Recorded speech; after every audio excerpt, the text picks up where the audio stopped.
Hello and welcome to the Dojo, a search marketing news podcast by Exposure Ninja. My name is Dale Davies. I'm the head of marketing at Exposure Ninja, and I'm joined by our CEO, Charlie Marchant. How you doing, Charlie? I'm fantastic, thank you. How are you? Pretty good. Apart from I just realized that I didn't hit local recordings and I won't have any footage to edit, so this is going to go out exactly as it is. Never mind. Perfect. Typical. We will not fluff it up. Well, there's a good reason why my mind is perhaps not where it should be right now, and that's because we've got some big news about AI mode and it going out globally. However, there may be some people tuning in, Charlie, who don't know what AI mode is. So would you mind explaining for the benefit of those people? Yeah, sure. AI mode is essentially a new Google product. It rolled out in the US in May this year and the UK in July. And the big news is now it's gone global. But what AI mode is another tab on the Google browser. So when you run a Google search, you usually have the main tab that you're on. Then you might have tabs that are like images, news, and other ones.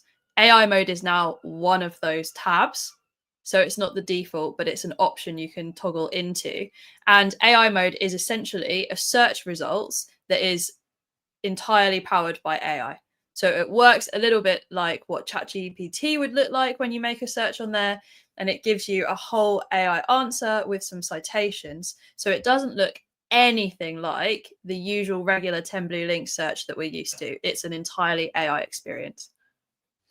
Okay, so we've obviously played around with this quite a bit. How are you finding the product itself? Do you find it like preferable to regular search, or are you not really convinced yet? Half and half. I'm still predominantly using regular search myself, and I think it's a little bit from habit. Like, I like regular search, and I think a lot of people probably do feel like that. But there are times, particularly when I'm doing certain types of searches, if I just want to get information or if I just want to get a roundup list of something, where I will use AI mode, and I quite like it for that kind of search. But I think that this will start to shift for me as the capabilities in AI mode become increasingly more sophisticated. Okay, well, there are new features coming, these new agentic features that are popping up, but some of them aren't necessarily available straight away. You've read, obviously, a fair bit about this kind of very, very new news. What are some of the key features that are coming through with this update? So the first thing to know is that this has pretty much now been a global rollout of AI mode. So most countries have this, except for the EEA, the European Economic Area, and Switzerland, because they have so many regulations around AI. They've had a tricky time with AI overviews. I say they, Google has had a tricky time with AI overviews rollouts, even, let alone AI mode. But everyone else, you're probably now seeing it today. If you're not UK and US, it might be the first time that you're actually seeing it. So go and take a look at it, have a play with it. Then what Google have also shared is that they are now adding agentic capabilities to it. That sounds like jargon, doesn't it? So essentially, it's going to be able to do stuff for you to make life easier. Things like restaurant reservations, ticket purchases. It's going to be able to actually go and look on sites like OpenTable, for example, to see what tables are available tonight with whatever criteria you specify, so that it's a much easier, quicker, faster experience for actually booking a table at a restaurant. Or the same, if you're looking for tickets to a Taylor Swift concert, but you want them below a certain price, you need it to be within a certain state or area, they're going to actually go and research that for you, so you don't have to go across multiple different sites looking at all of the different ticket prices, that kind of thing. It's the idea is the search experience is improved, that it makes life easier for everyone. But Dale, you were just telling me this is not available everywhere just yet.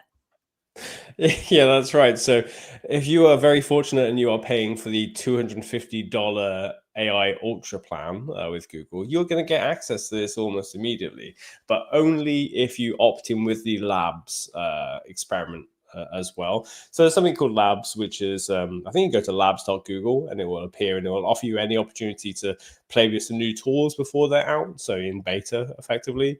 And this is one of those features. It's an extension or a reuse of a previous experiment called Project Mariner, which is this agentic. It will use a browser, use a computer like you would for you. it's only really coming to these people who are paying for this £250 or dollar, however much it is, tier. So it's not immediately available to everyone, but I guess that's because they want to test it and to see how people behave with it before they actually start to roll it out globally, because it must be expensive to run for them. Absolutely. And that pricing is a sting. So we can assume it's expensive to run from it based on that alone. If you compare that to like the pro plan of ChatGPT, which is $20 a month, then we're really talking a high ticket price tag for those features in Google AI mode. There are a couple of other things as well that they've shared. So for those who have access to that at the moment, the US Labs version, you can also test personalization. So it will start to personalize results more and more. We know this is the direction search is going anyway. I think most people have seen ChatGPT starts to personalize towards them if you're opted in for personalization. We already know things like, search for a restaurant near me, Google knows where you are. So this is an extension of that, more and more personalized results in AI mode. And I think that's actually going to be really cool as it gets more sophisticated and as it gathers more data about the person searching. And then the other thing they've rolled out is a share button so that you can actually share AI mode responses with your friends and family, is what they've said. I personally don't fine if you want to do that, but I personally don't think people are going to be sharing AI mode responses with their friends and family very often.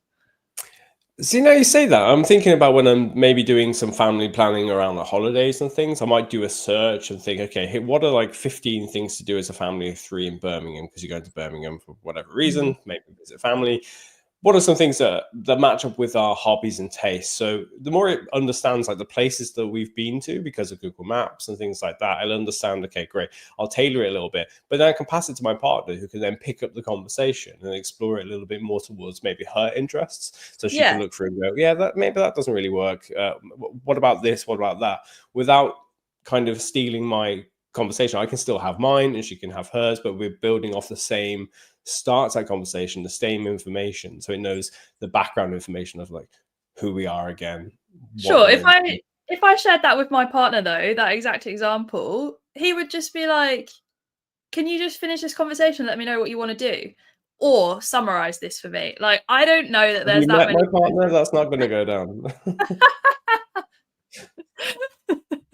I think it depends on who your friends and family are, then, is the conclusion on the sharing functionality of it. True, absolutely. But the one thing I would highlight is the personalization bit appears to be coming through to everybody, but again, through this labs thing. Like, you do have to opt into it, but you don't have to pay $250 a month to get the personalization. So you should be able to, I imagine, get this switched on fairly quickly. But it's going to be really curious to see how people switch on to the idea of AI mode at all. Like, there's a lot of discussion about how much of a percentage of total traffic is navigating to AI mode. Do we have anything on that at all, Charlie? So I do. If you are watching this video live, then you can see that I've just pulled up a table. This table is from a fantastic presentation that Tom Capper, who is one of the leading search scientists at Moz, just did in MozCon London 2 weeks ago. And what we've got here is his opinion that AI mode is surely just an experiment, because based on the data that he's gathered and presented here, AI mode is just not being used anywhere near as much as the other Google search verticals. And when I'm saying verticals, I mean images, videos, news, shopping, all of those tabs that you can navigate to. So he's gathered some data from a couple of different sources, amalgamated it, and then graphed it up so that we have a visual of what it looks like. And you can see AI mode is like a teeny tiny amount of people using that. And this is US data and desktop data. So I would expect maybe we're seeing a bit more on mobile. I think the AI experience lends itself a bit more to mobile. But in this, you can basically see that it's tiny. People use AI mode much less than any of those other tabs. Partially that will be because it's fairly new. A lot of people won't even realize quite what it is yet, might not actually be looking to play or experiment with it.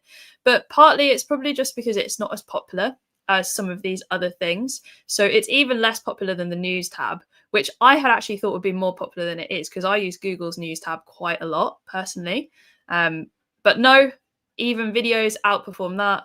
Shopping gets used quite a lot, and images gets used like a way higher percentage than I had expected. So I guess there's a lot of visual learners and tabular processors in people's brains out there that images gets used such a high proportion. So the AI mode adoption based on this data is a teeny tiny, a sort of like 1% level, 1-2% level we're actually looking at. Do you know what? I think that Google is quite happy to bring people into AI mode. Like, they want to do it. And they keep pushing AI mode in various different places. So if you're on the main google.com search page, it'll flash up and say, try AI mode. If you're doing a search, it may be at the top there before you even get started. It'll say try AI mode. If you find an AI overview, or then at the bottom say continue this conversation in AI mode as well. I think they do want people doing it. But what I think they actually really want is to keep it a little bit separate, experiment with it, so they're not impacting the main search interface, the main search activity, and not interrupting their revenue generation, of course.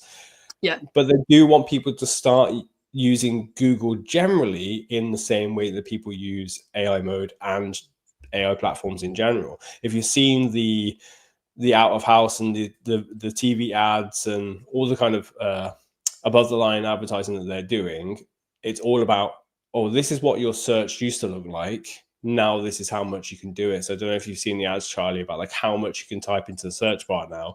They're trying to teach people that their behaviors need to change, and they'll update the platform accordingly. But for now, this is actually like a good middle ground of keep it here where it's safe and separate, but let's change people's behaviors to get them typing in the same way within the main platform, which they know works, which they know they can monetize and have done for 20 years. And I was thinking about this exact thing this morning, just coincidentally, before even thinking about AI mode and this global rollout, was if Google actually wants to shift people to making longer queries in regular Google search, which you can do, and the AI overviews give you pretty decent answers most of the time. Like, it's not conversational like ChatGPT. But if they really wanted to do it, the easiest tweak is surely to make the question box larger. That is going to be one of the easiest UX changes to actually make. If you think about like the size of the ChatGPT question box, that's much bigger. And I think when they're actually ready, when they actually want people to start making longer tail queries, they will just make that question box bigger. Yeah, absolutely. And also at the end of an AI overview, which is currently, there is a button to take you through to AI mode. If they just turn that into a set of questions instead, like if you use Perplexity, it pops up with almost similar to the people auto ask, which has been there for years now, where it says people then ask this question or ask this interpretation or this version of the question. If they just pop that up and people could just click on the next most likely question, they could immediately get the functionality of AI mode and then have a question, an open text box there as well. So again, that's where I think we all see it going, just bringing the two together, where there will just be a singular interface. AI mode won't be separate, and it will just be part of the main default. Yeah.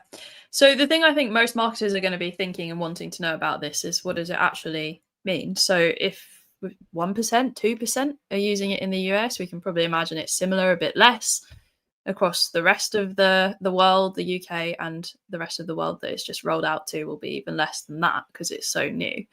So what are our marketers actually doing here with this information?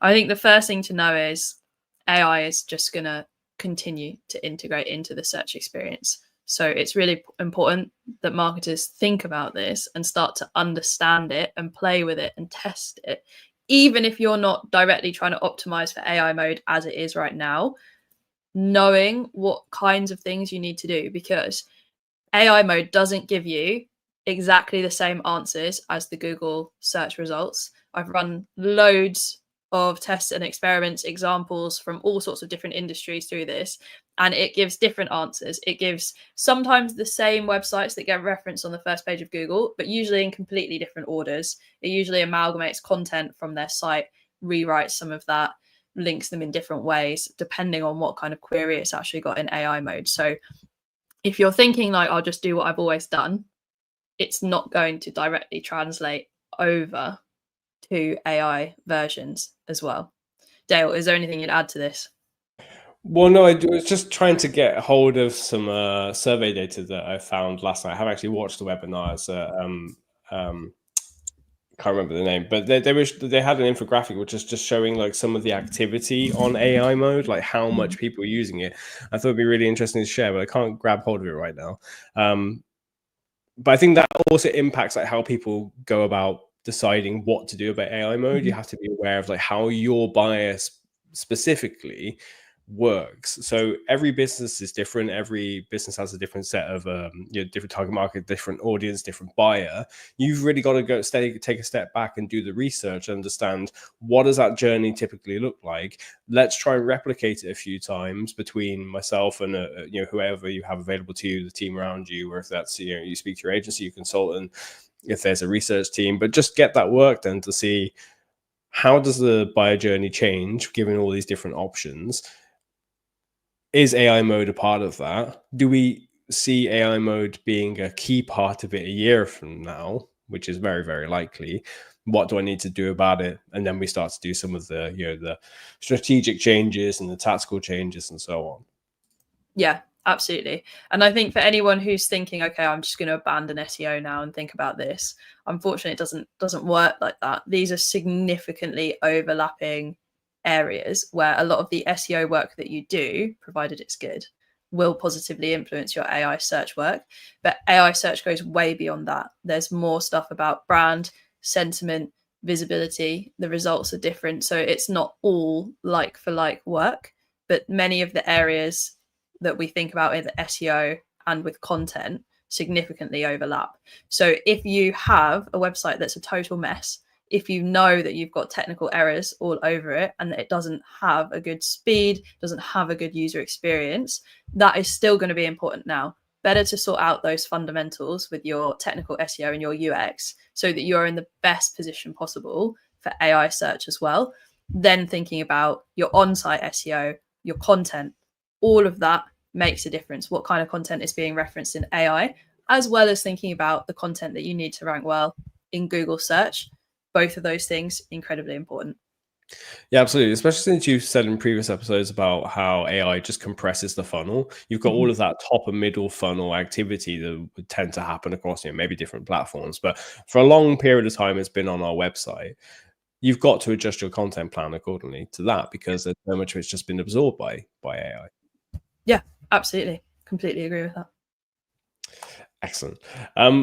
When it comes to making strategic and tactical changes, and you've got that SEO bedrock, but are there any kind of changes that you think people should be doing anytime soon in the immediate period, or is this something that they should be planning in for next year?